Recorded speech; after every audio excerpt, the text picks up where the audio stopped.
Okay. ముందుగా నాకు జన్మనిచ్చిన నా తల్లిదండ్రులకు మరియు ఈ విశ్వానికి ధ్యానాన్ని జ్ఞానాన్ని అందించినటువంటి పత్రిజీ దంపతులకు మరియు నాకు నిరంతరం ధ్యానం బోధిస్తున్న తటవర్తి దంపతులకు నా హృదయపూర్వక ఆత్మాభివందనములు. అలాగే జూమ్ నిర్వహిస్తున్న సుంతామోహన్ దంపతులకు, జూమ్లో ఉన్న మీ అందరికీ కూడా నా ధన్యవాదాలు. ఇప్పుడు మనం తెలుసుకోబోయే అంశం ఏమిటి అంటే, నిన్న తెలుసుకున్నామేమిటి, ఆత్మజ్ఞానం పొందలేకపోవడానికి కారణం నిన్న మానసికమైన జడత్వం అని ఒకటి తెలుసుకున్నాం.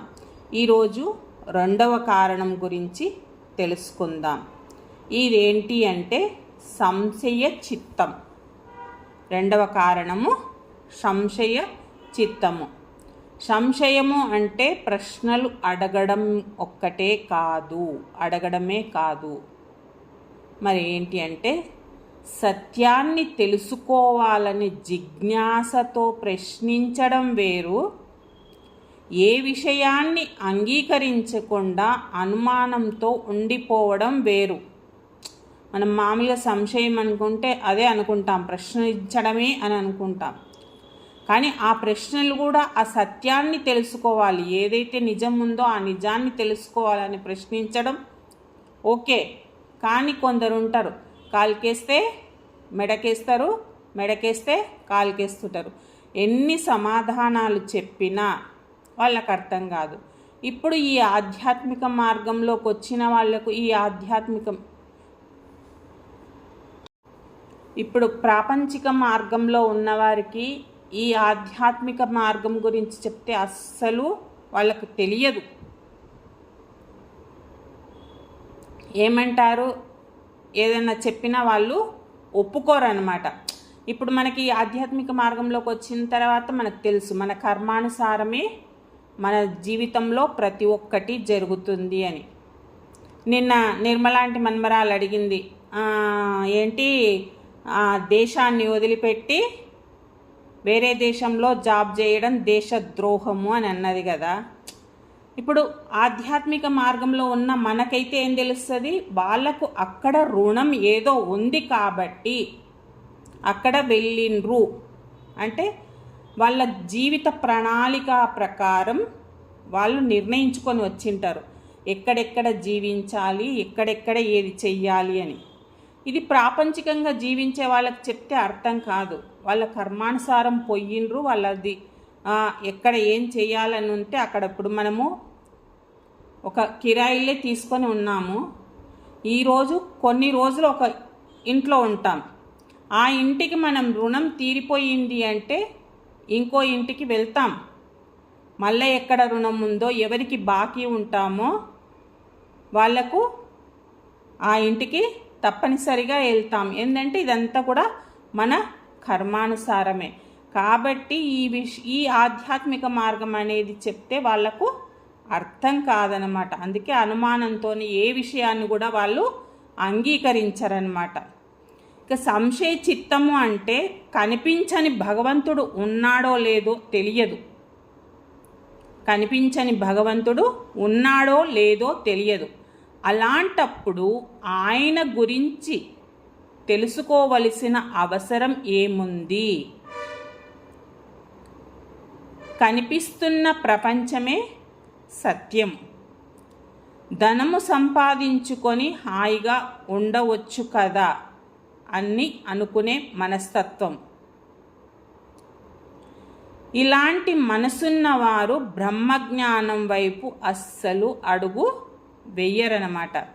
ఎందుకంటే మనసుకు కనిపించేదాన్నే నమ్ముతారు. మీకు ఏదైతే మనసుకు మన కళ్ళకు కనిపిస్తుందో దాన్నే నమ్ముతారు. కనిపించని దానిని అస్సలు వాళ్ళు అంగీకరించరు, సిద్ధంగా ఉండరు. కనిపించట్లేదు కాబట్టి నేను నమ్మను అంటారు. మనం కూడా అదే పరిస్థితిలో ఉన్నాం ఆధ్యాత్మిక మార్గంలోకి రానంత వరకు.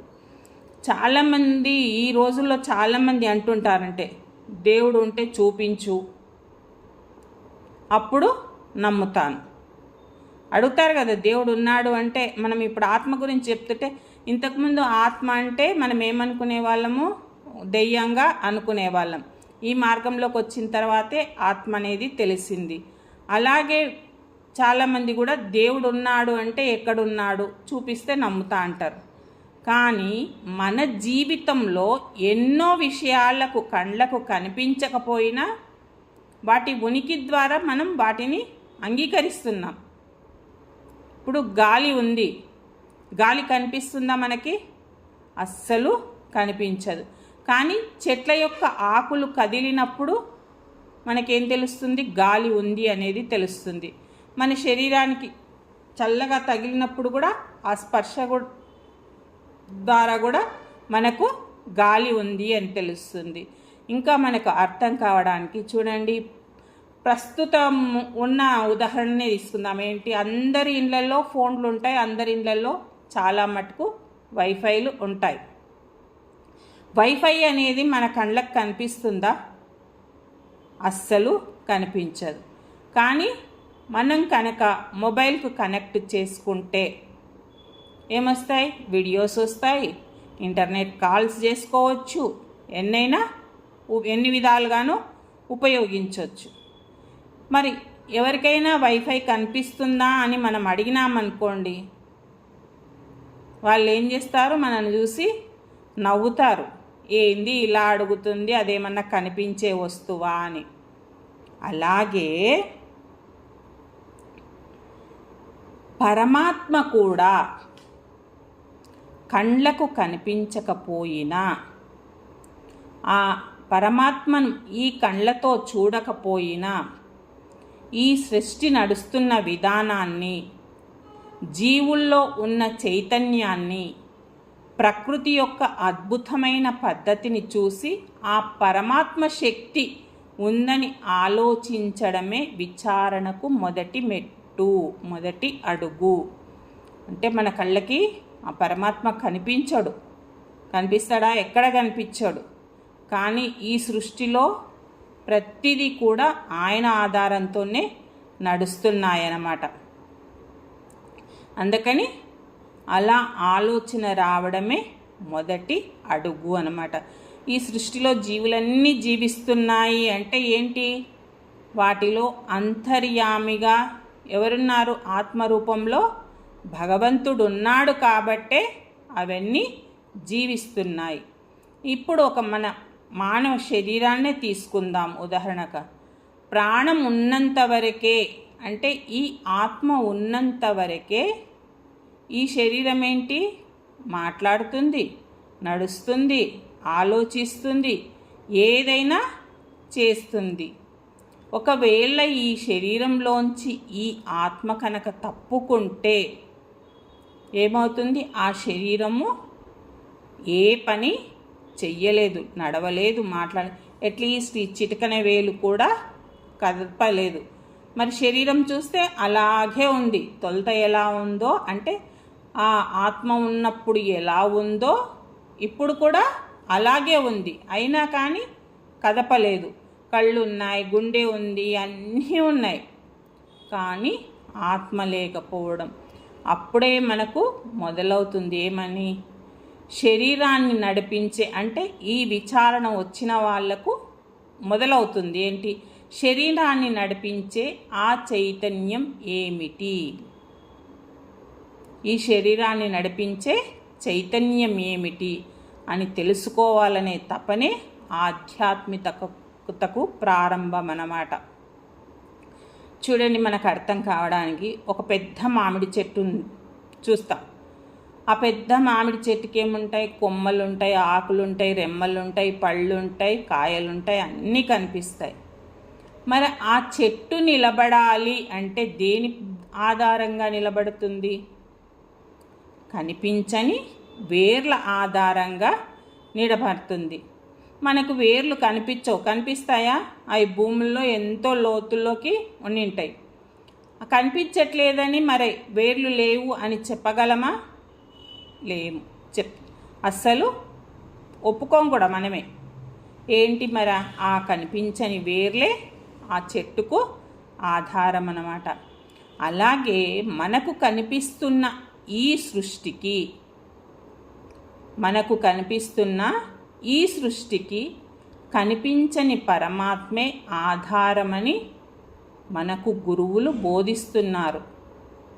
మనం ఈ ధ్యాన మార్గంలోకి వచ్చిన మొదటి రోజే మన గురువులు చెప్పారు, అయ్యా మన శరీరానికి ఆధారం ఆ పరమాత్మే, నువ్వు శరీరం కాదు ఆత్మవు, కనిపించేదంతా కూడా కనిపించని ఆ పరమాత్మ ఆధారంగానే నడుస్తుంది అని చెప్తారనమాట. కానీ ఇంకా కొందరు అంటుంటారు, ఇదంతా సైన్స్ ద్వారా నిరూపిస్తే నేను నమ్ముతాను అని. అడిగేవాళ్ళు ఉన్నారు అలా కూడా. కానీ సైన్స్ ఏంటి అంటే ప్రకృతి ఎలా పనిచేస్తుందో అంతవరకే పరిశీలించగలదు. సైన్సు లోతులకు వెళ్ళలేదు. ఇప్పుడు ఏవైతే నడుస్తున్నాయో, ఇప్పుడు ఏవైతే జరుగుతున్నాయో అవన్నీ ఒకానొక కాలంలో పూర్వకాలాల్లో జరిగినాయే. ఆ విమానాలు కానీ, ఇప్పుడు విమానాలు ఎట్లా ఉన్నాయో అప్పుడు కుబేరుడికే ఉన్నిన్నది, అంతకంటే మాత్రమైన విమానం. అలా అన్నీ అప్పటి నుంచే ఉన్నాయన్నమాట. సైన్స్ ఏంటి, ఎలా పనిచేస్తుందో అనే వరకే తెలుసుకోగలదన్నమాట. మరి ఆధ్యాత్మికత మాత్రం ఈ చైతన్యానికి మూలమేంటి అనే ప్రశ్న వేస్తుందన్నమాట. సైన్స్ ఏం చేస్తుంది, ప్రకృతిని ఎలా పనిచేస్తుందో అనేది వరకు పరిశీలిస్తుంది. సైన్స్ మాత్రం ఈ చైతన్యానికి మూలమేంటి అనే ప్రశ్న వేస్తుంది. ఈ రెండు పరస్పర విరుద్ధాలనేది కాదనమాట. కేవలం కనిపించేదే సత్యమని నిరూపించుకోవడం వల్ల మనిషిని విచారణ ఆపేస్తున్నాడనమాట. అదే సంశయ చిత్తం. ఏదైతే కనిపిస్తుందో అతనికి, ఈ మానవుడికి, అక్కడి వరకే ఆగిపోతున్నాడు. కనిపించింది ఏదో ఉంది, దాన్ని తెలుసుకోవాలనేది లేదనమాట. ఇక్కడ గురువులు ఇంకొక విషయం కూడా చెప్తున్నారు. ఏంటి అంటే కొద్దిగా బుద్ధిని కనుక ఉపయోగిస్తే తెలుస్తుంది. మనం కనుక కొంచెం బుద్ధిని ఉపయోగిస్తే తెలుస్తుంది. ఏంటి అంటే మనం ఈ సృష్టిని అంటే ఈ విశ్వాన్ని కనుక చూస్తే సూర్యుడు తన స్థానంలోనే ఉన్నాడు, కదులుతాడా, ఎక్కడ కదలడు. అలాగే గ్రహాలు కూడా, నవగ్రహాలు తెలుసు కదా, తమ కక్షలోనే తాము తిరుగుతూ ఉంటాయి. అలాగే ఋతువులు కూడా క్రమంగా వస్తూ ఉంటాయి. కాలాలు కూడా వర్షాకాలం, ఎండాకాలం, చలికాలం, ఇవి కూడా అన్నీ ఒక పద్ధతి ప్రకారం వస్తూ ఉంటాయన్నమాట. విత్తనం వేస్తే, ఏదైనా మనం విత్తనం వేస్తే ఏ విత్తనం వేసామో ఆ జాతి మొక్కే వస్తుంది. మామిడి విత్తనం వేస్తే వేప మొక్క రాదు, వేప విత్తనం వేస్తే మామిడి మొక్క రాదు. మరి అన్నీ సరైన పద్ధతిలో, అంటే ఈ విశ్వంలో ఒక అద్భుతమైన సమన్వయం అంటే పద్ధతి ఉంది. ఈ సమన్వయాన్ని చూసి దీని వెనక ఏదో ఒక గొప్ప నియమము, ఏదో ఒక గొప్ప చైతన్యం ఉందని ఆలోచించడమే విచారణ. అంటే ఇవన్నీ ఎలా జరుగుతున్నాయి, సూర్యుడు ఒకటే స్థానంలో ఉంటున్నాడు, నవగ్రహాలు తమ కక్షలో తాము తిరుగుతూ ఉన్నాయి, ఋతువులు వస్తున్నాయి, కాలాలు మారుతున్నాయి. అన్నీ ఏ సమయానికి ఏవేవి జరగాలో అవన్నీ ఏంటి, సృష్టి నియమం ప్రకారం జరుగుతున్నాయి. ఆ ఆలోచన మనకు రావాలి అన్నమాట. ఆ విచారణే రావాలన్నమాట. ఆ విచారణే మనకు గురువులు చూపిస్తాడనమాట. అంతవరకు మనకు తెలియదు. ఏదో ఈ మార్గంలోకి వచ్చిన తర్వాతనే ప్రతిదీ కూడా మనం తెలుసుకోగలుగుతాం. లేకుంటే ఏదో చెప్పిండ్రు, ఏదో విన్నారు అన్నట్టుగానే ఉంటామన్నమాట. గురువు చెప్పినప్పుడు కూడా మనం ఆయన మాటను వినక, మననం చెయ్యకపోతే, విచారణ చెయ్యకపోతే ఆ జ్ఞానం అనేది మన లోపలికి వెళ్ళదు. ఇప్పుడు చెప్తున్నారు గురువులు ఎన్నో, చెప్పినప్పుడు మనం వింటున్నామా, వినకుండా ఏదో వాళ్ళు చెప్పిండ్రులే మనకెందుకు, సరే ఈ చెవులో విని ఈ చోలో వదిలేద్దాంలే అని అనుకున్నారనుకోండి, మరి ఆ జ్ఞానం అనేది మనకు వస్తుందా అంటే అస్సలు రాదనమాట.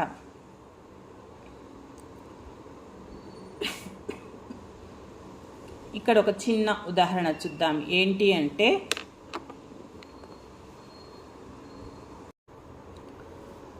ఒక చిన్న పిల్లవాడు, అంటే అప్పుడప్పుడే స్కూల్కి వెళ్ళే అబ్బాయి ఉన్నాడు అనుకోండి. ఫస్ట్ రోజు స్కూల్కి వెళ్తాడు.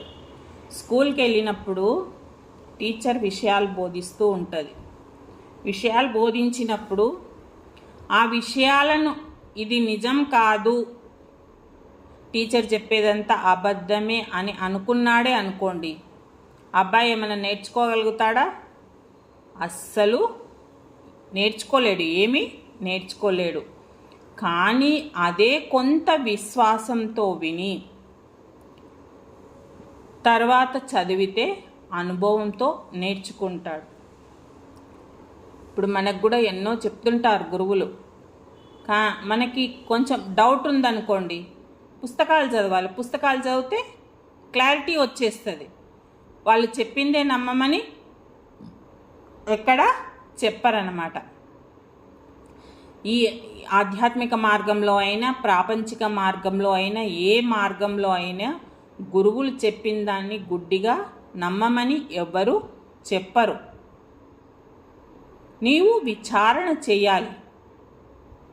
వాళ్ళు చెప్పిండ్రు, ఇది ఎంతవరకు నిజం అనే విచారణ చెయ్యాలి. విచారణ చెయ్యకపోతే మనం ఎదగలేము. విచారణ ఉన్నప్పుడే మన మనస్సు తెరుచుకుంటుంది. అప్పుడే జ్ఞానం మన లోపలికి వస్తుందన్నమాట. విచారణ గనక లేకపోతే ఎక్కడ వేసిన గొంగలి అక్కడ అన్నట్టుగానే ఉంటుందన్నమాట. ఇక గురువులు చెప్పినట్టుగా సద్గురు జీవితంలోకి వచ్చినప్పుడే, అంటే గురువు మన జీవితంలోకి వచ్చినప్పుడే ఈ కనిపించని సృష్టికి కనిపించే సృష్టికి కనిపించని ఆ పరమాత్మ ఆధారం అనేది తెలుస్తుంది. గురువులు రానంత వరకు కూడా మనకు ఈ విషయం తెలియదు. మరి గురువులు ఏదైనా కొత్త భగవంతుణ్ణి చూపిస్తారా అంటే అదేమీ లేదు. మనం చూడలేకపోతున్న సత్యాన్ని చూపిస్తారు, అంతే కదా. ఇప్పుడు తటవర్తి సార్కి పత్రిసార్ చెప్పాడు, అయ్యా నువ్వు శరీరం కాదు ఆత్మవు అని. అప్పుడు సార్కి ఇదేంటి, నేను ఇంత భారీ అంటే తన శరీరాన్ని ఇంత శరీరం ఉన్నా నేను నా శరీరం కాదు ఆత్మ అంటాడు అని విచారణ చేసిండు. విచారణ చెయ్యడం వల్లే తెలుసుకున్నాడు, ఓ నేను శరీరం కాదు, ఆత్మను నాలోనే కాదు అందరిలో ఉంది అనే సత్యాన్ని తెలుసుకోవడం వల్ల ఆయనలో ఆ సంశయం అనేది మొత్తము తొలగింది. మనం కూడా విచారణ చేస్తూ ఉంటే మనలో కూడా సంశయం అనేది మెల్లిమెల్లిగా తొలుగుతుందన్నమాట. సంశయం తొలగినప్పుడు ఏం లభిస్తుంది? మనకు విశ్వాసం అనేది లభిస్తూ ఉంటుందన్నమాట. విశ్వాసం వచ్చిన చోటే ఏం మొదలవుతుంది? సాధన అనేది మొదలవుతుంది. ఎప్పుడైతే సాధన మొదలవుతుందో అప్పుడు అనుభవం కూడా వస్తుంది. ఎప్పుడైతే అనుభవం వస్తుందో అప్పుడు సంశయానికి స్థానం అనేది అక్కడ ఉండదన్నమాట. ఇదే విషయాన్ని భగవద్గీతలో శ్రీకృష్ణ భగవానుడు కూడా చెప్పడం జరిగింది.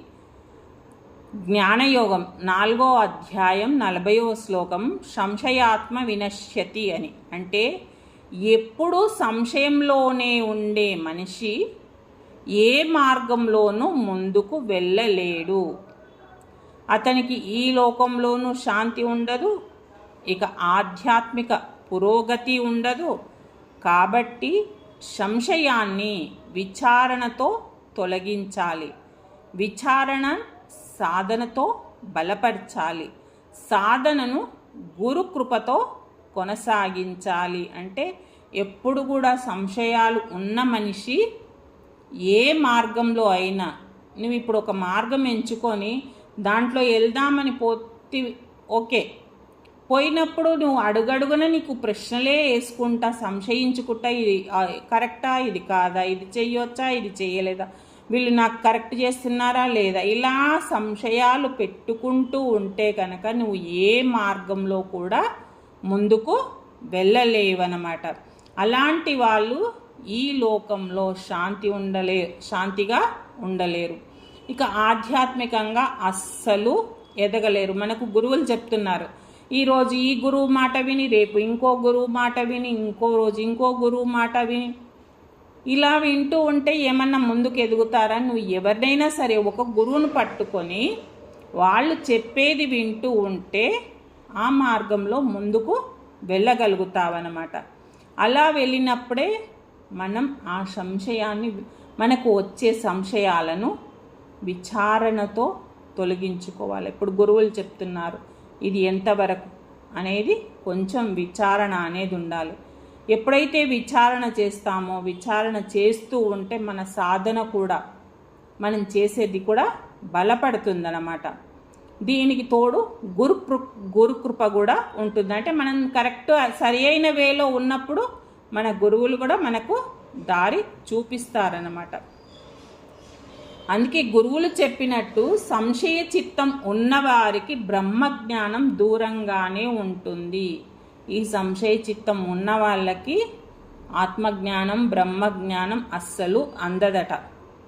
కానీ వాళ్ళు ఒకవేళ వినాలి అంటే గురువులు చెప్పిన విషయాలను శ్రద్ధగా విని, స్వాధ్యాయం చేసి, ధ్యానం ద్వారా అనుభవాన్ని పెంచుకుంటూ, ఈ కనిపించే సృష్టికి కనిపించని పరమాత్మే ఆధారమని సత్యంలో స్థిరపడినప్పుడు మనం ఆ బ్రహ్మ విద్య పొందడానికి అర్హత సంపాదిస్తామన్నమాట. గురువులు చెప్పేది శ్రద్ధగా వినాలి. గురువు చెప్తున్నాడు, ఏదైతే చెప్తున్నాడో మనకు చెప్తున్నారు, సాధన చెయ్యండి, 3 గంటలు సాధన చెయ్యండి, సాత్వికమైన శాకాహారం తీసుకోండి, స్వాధ్యాయం చేయండి, సజ్జన సాంగత్యం చేయండి అని చెప్తున్నారు. ఇవన్నీ కూడా మనము పాటించాలి. దాంతోపాటు ఏం చెప్తున్నాడు, ఈ కనిపించే సృష్టికి కనిపించని ఆ పరమాత్మే ఆధారం అనేది మనం తెలుసుకొని మనం ఆ బాటలో నడిస్తే కనుక ఈ బ్రహ్మ విద్య పొందడానికి మనం అర్హత సంపాదిస్తామన్నమాట. దీని గురించి ఒక చిన్న స్టోరీ ద్వారా తెలుసుకుందాం. ఒక ఊళ్ళో ఒక వ్యక్తి ఉండేవాడు అనమాట. అతడు చాలా చాలా తెలివైనవాడు, ఎంత అంటే అంత తెలివైనవాడు. కానీ అతనికి ఉన్నది ఏంటి అంటే, ఏదైతే ఈ కళ్ళతో చూస్తాడో దాన్ని మాత్రమే నమ్ముతాడు. తన కంటికి కనిపించేది మాత్రమే నమ్ముతాడనమాట. కనిపించని విషయాలు ఏది కూడా నమ్మడు, వెంటనే అనుమానిస్తాడు, అంటే సంశయిస్తుంటాడనమాట. అలా ఉండంగా ఒకరోజు ఆ ఇంటికి ఒక గురువుగారు వస్తారనమాట. గురువుగారు వచ్చినప్పుడు ఆ గురువుగారిని ఇతను అడుగుతాడు, స్వామి మీరేమో భగవంతుడు ఉన్నాడు అంటారు, ఆయన సర్వత్రా అంటే అంతటా వ్యాపించి ఉన్నాడు అంటారు, కానీ నాకైతే ఒక సందేహం ఉంది. ఏంటి అంటే, మరి భగవంతుడు ఉంటే నాకు చూపించండి, ఈ కళ్ళకు కనిపించని భగవంతుణ్ణి నేను ఎలా నమ్మాలి అని అడుగుతాడనమాట. అడిగినప్పుడు గురువు చెప్తాడు, నాయనా నీకు కనిపిస్తేనే, నీకు కనిపించింది మాత్రమే నువ్వు నిజమనుకుంటున్నావా అంటే, అవును స్వామి, నా కళ్ళకి ఏదైతే కనిపిస్తుందో అదే నమ్ముతాను, కనిపించింది నమ్మను అని. అయితే అప్పుడు ఆ గురువుగారు బయట పక్కనే ఒక చెట్టు ఉంటుంది, ఆ చెట్టు దగ్గరికి తీసుకెళ్తాడనమాట. మరి నీ కళ్ళకి ఈ చెట్టు కనిపిస్తుందా అంటే, కనిపిస్తుంది. మరి దీనికి ఆకులు ఉన్నాయా అంటే ఉన్నాయి. మరి ఈ ఆకులు కదులుతున్నాయా అంటే అవునంటాడు. మరి ఎందుకు కదులుతున్నాయి అంటే, గాలి వీస్తుంది కాబట్టి కదులుతున్నాయి. మరి గాలి కనిపిస్తుందా అంటే, గాలి కనిపిస్తుందా ఎవరికైనా? ఎవ్వరికీ సాధ్యం కాదు. లేదు స్వామి అంటాడు. మరి కనిపించని గాలి ఉందని ఎలా నమ్ముతున్నావు? నీకు గాలి కనిపిస్తలేదు, మరి గాలి ఉందని ఎలా నమ్ముతున్నావు అంటే ఆకులు కదులుతున్నాయి కాబట్టి గాలి ఉంది అని అర్థమవుతుంది అని చెప్తాడనమాట. అంటే అప్పుడు గురువు చెప్తారు అదే విచారణ. కనిపించని దాన్ని కళ్ళతో చూపించమని అడగడం కాదు, కనిపిస్తున్న దాని ఆధారంగా కనిపించని సత్యాన్ని తెలుసుకోవడం. ఈ పాయింట్ రాసుకోండి. కనిపించని దాన్ని చూపించమని అడగడం కాదు, కనిపించని దాన్ని చూపించమని అడగడం కాదు, కనిపిస్తున్న దాన్ని ఆధారంగా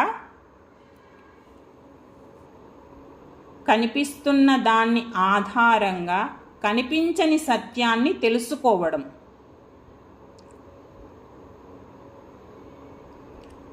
అప్పుడు అతను మౌనంగా నిలబడతాడు.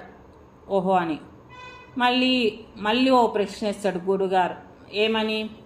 నువ్వు రాత్రి నిద్రపోతున్నావు కదా అంటే సహజంగా అందరూ రాత్రి నిద్రపోతారు. మరి నువ్వు నిద్రపోయినప్పుడు నీకు నిద్రలో నీ ఇల్లు కనిపిస్తుందా? ఇల్లు నిద్రపోయినప్పుడు ఏది కనిపించదు. శరీరం కనిపిస్తుందా? ఏది కనిపించదు. ఇల్లే కాదు, శరీరం కాదు, ఏది కనిపించదు. అయితే ఉదయం లేచిన తర్వాత ఏం చెప్తాడు? నేను బాగా నిద్రపోయాను అని చెప్తాం. మంచిగా వండుకున్న రోజు, అబ్బాయి ఈరోజు చాలా హ్యాపీగా పడుకున్న, మంచి నిద్ర వచ్చింది అని చెప్తాం. మరి ఎలా చెప్తున్నావు? ఈ విచారణ అయితే రావాలి కదా. ఆ మాట అడిగినప్పుడు ఆయన దగ్గర ఎలాంటి సమాధానము లేదు అన్నమాట. అప్పుడు గురువు అంటాడు, నీకు కనిపించని ఎన్నో విషయాలను వాటి అనుభవం ద్వారా అంగీకరిస్తున్నావు. నీకు కనిపించని ఎన్నో విషయాలను వాటి అనుభవం ద్వారా అంగీకరిస్తున్నావు. మరి ఈ శరీరానికి జీవాన్ని ఇస్తున్న చైతన్యాన్ని తెలుసుకోవడానికి మాత్రం నాకు చూపించు అని ఎందుకు అడుగుతున్నావు? మంచి నిద్ర వచ్చింది అని చెప్తున్నాం. నిద్రపోయింది నువ్వు చూడవు. నీ శరీరం అప్పుడు ఉందా లేదా నీకు తెలియదు, ఏది తెలియదు. కానీ ఉదయం లేచినప్పుడు నీకేదైతే ఫీలింగ్ ఉంటుందో, అంటే నిద్రపోయి లేచినప్పుడు అబ్బా హాయిగా ఉంది అని చెప్తాం కదా, ఆ అనుభవం ద్వారా నేను మంచి నిద్రపోయాను అని అంగీకరిస్తున్నావు. మరి ఈ శరీరానికి జీవాన్నిచ్చే ఆ చైతన్యాన్ని, మన శరీరం ఎలా నడుస్తుంది? ఆత్మ ఉండడం వల్లే కదా నడుస్తుంది. ఆ భగవంతుడు ఉండడం వల్లే కదా ఈ శరీరం నడుస్తుంది. మరి ఆ భగవంతుడు ఏడున్నావు అని కనిపించడం, నాకు చూపించు అనడం, ఇది ఎంతవరకు న్యాయం? ఆ భగవంతుడు ఉండబట్టే ఈ శరీరం నడుస్తుంది, తింటుంది, తాగుతుంది, అన్ని పనులు చేస్తున్నాయి. కానీ నాకు చూపించు అంటే ఎలా? నువ్వు నిద్రపోయినప్పుడు ఆ అనుభవం ద్వారా ఒప్పుకుంటున్నావు. మరి ఈ శరీరాన్ని ఈ భగవంతుడిని ఎందుకు ఒప్పుకోరు? అప్పుడు ఈయనకు కొంచెం ఆలోచన అనేది కలుగుతుంది. అప్పుడు ఏమంటాడు? నీకు ఈ శరీరం కనిపిస్తుంది కదా, కాళ్ళున్నాయి, చేతులున్నాయి, కళ్ళున్నాయి, అన్నీ ఉన్నాయి. ఈ శరీరాన్ని నడిపిస్తున్న జీవ చైతన్యం కనిపిస్తుందా అంటే ప్రాణం ఉన్నప్పుడే ఈ శరీరం మాట్లాడగలుగుతుంది. ఇప్పటిదాకా ఇవన్నీ చెప్పుకున్నాయే. నడుస్తుంది, ఆలోచిస్తుంది, అన్నీ చేస్తుంది. ప్రాణం విడిచిన తర్వాత ఈ శరీరం దేనికి పనికిరాదు. కాబట్టి కనిపిస్తున్న శరీరానికి కనిపించని చైతన్యమే ఆధారం అనే విచారణ మనం తెలుసుకోవాలన్నమాట. విచారణ ద్వారా తెలుసుకోవాలి. అయితే ఆయన అడుగుతాడు మళ్ళా, స్వామి ఆ చైతన్యమే భగవంతుడా అంటే గురువు చెప్తాడు, దాన్ని తెలుసుకోవడానికే, అంటే మరి ఆ చైతన్యం భగవంతుడా కాదా అని తెలుసుకోవడానికే గురువులు మనకు సాధన, ధ్యానము, విచారణ ఇవన్నీ కూడా బోధిస్తారు. వాళ్ళు బోధించిన వెంటనే మనం నమ్మమని కూడా వాళ్ళు ఎక్కడ చెప్పడం లేదు. కానీ కనిపించదు కాబట్టి నిరూపించుకోలేము. సంశయాన్ని విచారణగా మార్చుకోవాలి.